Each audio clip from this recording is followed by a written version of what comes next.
હું નરેન્દ્ર દામોદરદાસ મોદી ઈશ્વરના નામે સોગંદ લઉં છું. 7 ઓક્ટોબર આ દિવસે ભારતના રાજકારણના ઇતિહાસમાં સુશાસન, સેવા અને ગરીબ કલ્યાણના એક નવા જ અધ્યાયની શરૂઆત થઈ. સંઘ અને ભાજપ સંગઠનમાં મહત્વપૂર્ણ ભૂમિકા ભજવનાર નરેન્દ્રભાઈ મોદીએ ગુજરાતના 14મા મુખ્યમંત્રી તરીકે શપથ લીધા. 2001 થી 2014 13 વર્ષ મુખ્યમંત્રી તરીકે નરેન્દ્ર મોદીનો કાર્યકાળ ગુજરાતમાં અભૂતપૂર્વ પરિવર્તનનો સમયગાળો બની રહ્યો. 2014 થી વર્તમાનમાં પ્રધાનમંત્રી મોદીનો કાર્યકાળ દેશ માટે નવી દિશા, નવી ઉર્જા અને નવી ઊંચાઈઓને આમ તો પુરવાર થયો છે. ગુજરાત અને દેશની સેવાના નરેન્દ્રભાઈ મોદીના 24 વર્ષ એટલે સેવા, સુશાસન, જનકલ્યાણ, પારદર્શિતા અને વિકાસ ગાથાના માઇલસ્ટોન.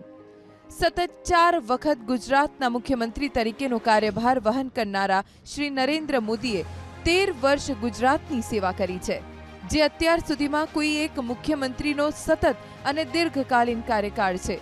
એક સ્થાયી શાસન અને રાજકીય ઈચ્છા શક્તિ દ્વારા રાજ્યનો કેવો અભૂતપૂર્વ વિકાસ સાધી શકાય તેનું ઉદાહરણ ગુજરાતે સ્થાપિત કર્યું.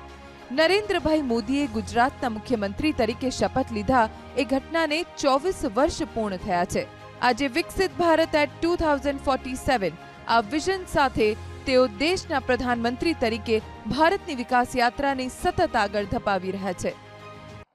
इलेक्ट्रिक व्हीकल मैन्युफैक्चरिंग को लेकर बहुत बड़ी शुरुआत हो रही है. आज जितने भी आधुनिक इलेक्ट्रॉनिक उपकरण बन रहे हैं वो सेमीकंडक्टर के बिना नहीं बन सकते. गुजरात अब सेमीकंडक्टर सेक्टर में भी बड़ा नाम करने जा रहा है. टेक्सटाइल हो, जेम्स एंड ज्वेलरी हो, गुजरात की पहचान बन चुकी है. दवाएं हो, वैक्सीन हो, ऐसे फार्मा उत्पादन के मामले में भी देश का करीब करीब 1/3 एक्सपोर्ट गुजरात से होता है.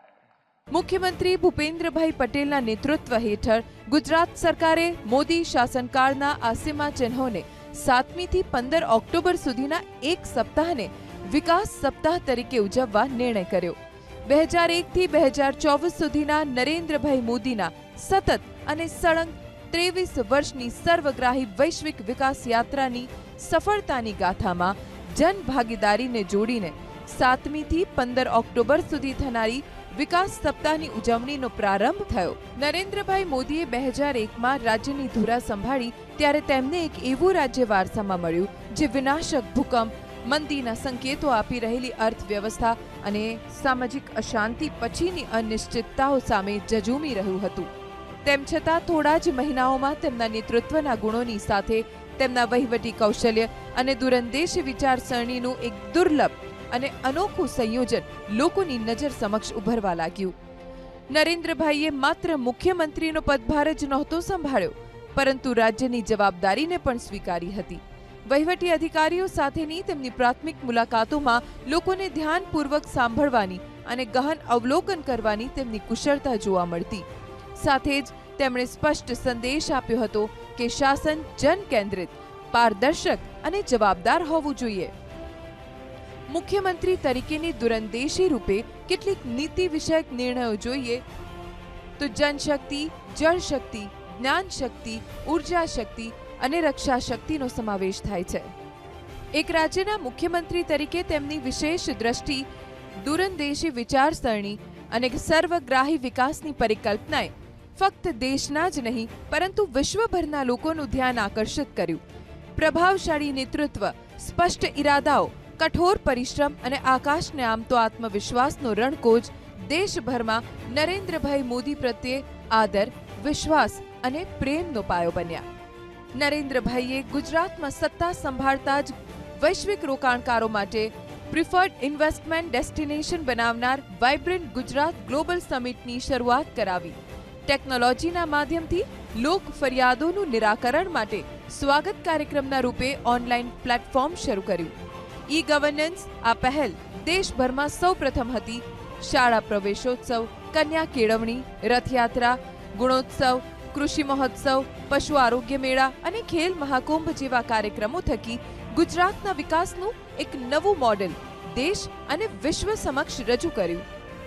મોદી સાહેબે સર્વસમાવેશી, સર્વગ્રાહી અને સર્વસ્પર્શી વિકાસની નેમ પાર પાડી છે. તેઓ એવા વિઝનરી લીડર છે કે જે કોઈને ના સૂજે તે એમને સૂજે. દુનિયામાં વેપારી રાજ્ય તરીકેની ગુજરાતની ઇમેજ અને છબી બદલવાનો તેમણે નિર્ધાર કર્યો અને રાજ્યના ઉદ્યોગ ક્ષેત્રમાં રહેલી સંભાવનાઓને વિશ્વ સમક્ષ મૂકવા તેમણે 2003માં વાઇબ્રન્ટ સમિટનો નવતર વિચાર આપ્યો હતો. મોદી સાહેબે ત્યારે કહ્યું હતું કે આ સમિટ એ ગુજરાતને ગ્લોબલ ઇન્ડસ્ટ્રીયલ મેપ પર most preferred destination for investment બનાવશે.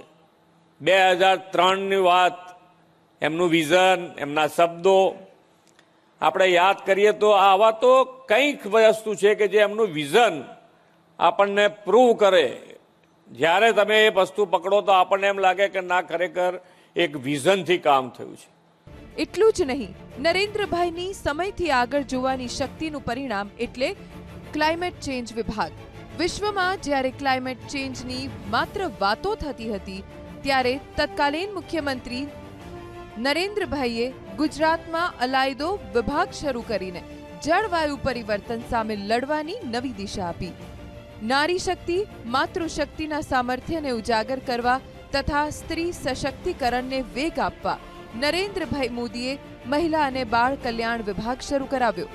ગુજરાત દેશમાં નારી ગૌરવ નીતિ બનાવનારું પહેલું રાજ્ય બન્યું. નરેન્દ્રભાઈના નેતૃત્વમાં ગુજરાતની વિકાસ ગાથાના કેટલાક મહત્વના માઇલસ્ટોન જોઈએ તો જ્યોતિર્ગ્રામ યોજનાથી 24 કલાક 3 ફેઝ વીજળી, સૌની અને સુજલામ સુફલામ યોજનાથી જળ ક્રાંતિ, ગરીબ કલ્યાણ મેળામાં આર્થિક મદદ માટેનું મોટું કાર્ય અને શિક્ષણ સુધારા માટે શાળા પ્રવેશોત્સવ જેવા જનહિતના નિર્ણયો સફળતાથી પાર પાડ્યા. એટલું જ નહીં, ગુજરાતે દેશની પહેલી સોલાર પોલિસી બનાવીને દેશના પુનઃપ્રાપ્ય એટલે કે રિન્યુએબલ ઉર્જા ક્ષેત્રમાં નવો માર્ગ ચીંધ્યો. કૃષિ મહોત્સવ થકી ખેડૂતોના કલ્યાણની એક નવી સવાર પડી. ખેડૂતોનું કલ્યાણ નરેન્દ્રભાઈની પ્રાથમિકતા રહી. કૃષિ મહોત્સવ આવો જ ખેડૂત કલ્યાણની સફળતાનો સાક્ષી ઉપક્રમ છે. રાજ્યના કૃષિ મહોત્સવ થકી લાખો ખેડૂતો ખેતીમાં આધુનિક ટેકનિક, નવી પદ્ધતિઓ અને બજાર સાથે જોડાણનો લાભ મેળવી ચૂક્યા છે. ઉત્પાદન ક્ષમતા અને પોષણક્ષમ બજાર ભાવોના કારણે ગુજરાતના ખેડૂતો સક્ષમ બન્યા છે. નરેન્દ્રભાઈએ શરૂ કરેલી યોજનાઓના લાભોથી ખેડૂતો ખુશ છે. સરકાર તરફથી કૃષિ મહોત્સવ જે ઉજવવામાં આવે છે જેમાં સરકાર તરફથી ખેડૂતોને મળતા લાભો છે, જે બિયારણ છે, સાધન સામગ્રી છે, તેમજ પ્રાકૃતિક કૃષિમાં મળતા લાભો, ખેતી વિકાસમાં મળતા લાભો છે, જે ખેડૂતો માટે ખરેખર જરૂરી છે. અને સરકારની આવી પ્રાકૃતિકની યોજનાઓ તે સિવાયની પણ યોજનાઓ જે ખેડૂતોને મળે છે, ખરેખર સરકારનો આભાર માનું છું. નવી નવી ટેકનોલોજીનો ઉપયોગ કેવી રીતના કરવો, નવી ખેતી પદ્ધતિ કેવી રીતના અપનાવી, એ ઘણી બધી માહિતીઓ અંદર મળે છે. એટલે એનાથી સરકારશ્રીએ જે આ કાર્યક્રમનો ઉજવવાનો કાર્યક્રમ ચાલુ કર્યો છે ત્યારથી ખેડૂતોને ખેતીમાં પણ ઘણો ફાયદો થયો છે. ચેકડેમ, ખેત તલાવડીથી વધુ સારું જળ વ્યવસ્થાપન, સિંચાઈની વ્યવસ્થા, નર્મદાનું પાણી, આજે ખેડૂત 2 થી 3 પાક લેવા સક્ષમ બન્યો છે.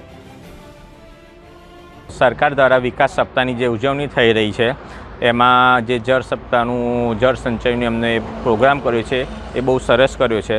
ઉનાળામાં જે ખેડૂતોને અહીંયા પાણીની તકલીફ પડતી હતી, સિંચાઈ નથી, પાણી નહોતું મળતું, ખેતી નહોતા કરી શકતા, જ્યારે તળાવ ઊંડા કર્યા, ચેક ડેમમાં નર્મદાનું પાણી ઠાલવ્યું, તળાવ ઊંડા કર્યા એમાં નર્મદાનું પાણી ઠાલવ્યું, એના લીધે પાણીમાં વધારો થયો અને એના લીધે ખેડૂતો આના લીધે ઉનાળામાં ખેતી કરી શકે છે. જ્યારે ઉનાળામાં પડતર ખેતર રહેતા હતા એની જગ્યાએ ખેતી કરી શકે છે અને પાક લઈ શકે છે. એ માને સરકારનો ખૂબ ખૂબ આભાર. ખરેખર ખેડૂતોને ફાયદો થયો છે. જે પાણી ઠાલવવામાં આવે છે એના કારણે કૂવા અને બોરોમાં પાણી રિચાર્જ થયા છે અને એનું જળસ્તર ઊંચું આવ્યું છે, જેથી સરકારનો ખૂબ ખૂબ આભાર માનીએ છીએ કે આ રીતના જો આ યોજના થકી તળાવમાં પાણી જો નાખતું રહેશે તો ખેડૂતોને ખરેખર ફાયદો થશે. વાઇબ્રન્ટ સમિટથી ગુજરાતની વૈશ્વિક ઓળખ ઊભી થઈ અને Gujarat global gateway to the future બન્યું. એટલું જ નહીં, pharmaceutical hub, auto hub, manufacturing hub, semiconductor hub જેવા projects, pro people governance, policy driven state તરીકે ગુજરાત દેશ વિદેશના ઔદ્યોગિક રોકાણકારો માટે ફેવરિટ ડેસ્ટિનેશન બન્યું છે. ગુજરાતમાં મોટી ઇન્ડસ્ટ્રીથી એમએસએમઈના ક્ષેત્રે લાખો લોકોને રોજગારી મળી રહી છે. માળખાગત સુવિધા અને ઇઝ ઓફ ડુઇંગ બિઝનેસના કારણે રાજ્યના વ્યાપાર ધંધા નવી ઊંચાઈને આંબી રહ્યા છે.